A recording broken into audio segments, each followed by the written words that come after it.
મોડાસામાં આંતરધર્મીય પ્રેમ લગ્ન કરનાર યુવક પર હુમલો કરી યુવતીના અપહરણના મામલે અરવલ્લી પોલીસે ત્વરિત કાર્યવાહી કરી મોટી સફળતા મેળવી છે. ઘટનાની ગંભીરતાને ધ્યાનમાં રાખી એલસીબી, એસઓજી સહિત પોલીસની કુલ 7 ટીમો કામે લગાડવામાં આવી હતી.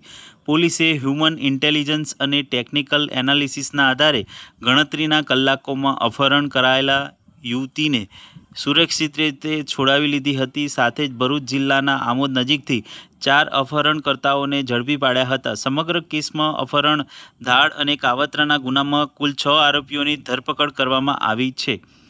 પ્રાથમિક તપાસમાં યુવતીના માતા-પિતા સહિત કેટલાક સગા સંબંધીઓની સંડોવણી સામે આવતા તેમની વિરુદ્ધ પણ ગુનો નોંધવામાં આવ્યો છે. ફરિયાદ મુજબ હુમલા દરમિયાન આરોપીએ યુવક પાસેથી ₹55,000ની રોકડ રકમ અને સોનાની ચેન પણ ઝૂંટવી લીધી હતી.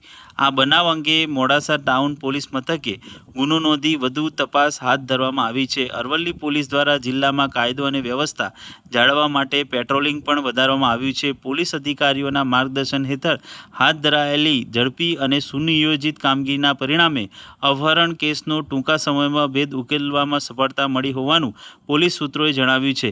આંતરધર્મીય પ્રેમ યુગલને લઈને સર્જાયેલા વિવાદ બાદ બનેલી આ ઘટનાને સમગ્ર પંથકમાં ભારે ચર્ચા જગાવી હતી. ગઈકાલે મોડાસા શહેરમાં જે માથાકૂટનો વિડીયો સામે આવ્યો હતો એમાં હકીકતમાં બનાવ એવો છે કે મિહિર ભીખાભાઈ પંચાલ અને અલ્ફીના રહીમભાઈ બાકરોલિયા આ બંને પ્રેમ લગ્ન કરી અને લગભગ ડિસેમ્બર 2025માં અહીંયાથી જતા રહ્યા હતા. અને આ અલ્ફીના જે છે એ IELTSની એક્ઝામ માટે થઈ અને મોડાસા ટાઉનમાં આવેલી. એ દરમિયાન અલ્ફીનાના માતા પિતા અને એના મામા એમ બધાએ સામૂહિક ભેગા મળી અબ્દુલ રહીમ ગુલામ હુસૈન જે એના પિતા છે, પરવીનાબેન, સલાઉદ્દીન હુસૈન જે છોકરીના મામા છે, આસિફ, રૂહાન ઇરફાન હુસૈન પટેલ અને એક અરબાઝ કરીને છોકરો છે. આ બધાએ ભેગા મળી અને છોકરીને IELTSના સેન્ટર ઉપરથી ગાડીમાં બેસાડી અને અપહરણ કરીને લઈ ગયા હતા. અને પછી જેવી પોલીસને વિગતો મળી એટલે કુલ 7 અલગ અલગ ટીમો બનાવી એલસીબી, એસઓજી, સ્થાનિક પોલીસ સ્ટેશન, ડીવાયએસપીના સુપરવિઝનમાં અને અમે ભરૂચથી આ બધા જ આરોપીઓ એ છોકરી બધાને લઈ આવ્યા છીએ. જે અમારી સામે ફરિયાદ આવેલી છે એ મારામારી અને લૂંટની ફરિયાદ આવેલી છે એ અમે ફરિયાદ જે તે સમયે જે વિક્ટીમ છે એને દાખલ કરી અને આ તમામ આરોપીઓને અટક કરવાની કાર્યવાહી અત્યારે ચાલુ છે.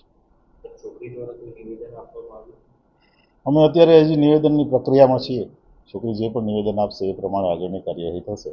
અત્યારે જે બનાવ બન્યો છે જે જાહેરમાં કારણ કે એકબીજાની ગાડી અડી જવાથી પણ આ પ્રશ્ન ઊભો થયેલો એટલે એ જે બનાવના સંદર્ભે જેટલા પણ આરોપીઓ હતા હજી પણ 3-4 આરોપીઓ અમારે પકડવાના બાકી છે જેની અત્યારે ટીમો બનાવીને એ પકડવાની કામગીરી ચાલુ છે. પણ મુખ્ય આરોપીઓ આ કેસમાં જેટલા પણ હતા એ 6 આરોપીઓ અમે અત્યાર સુધી પકડી લીધા છે.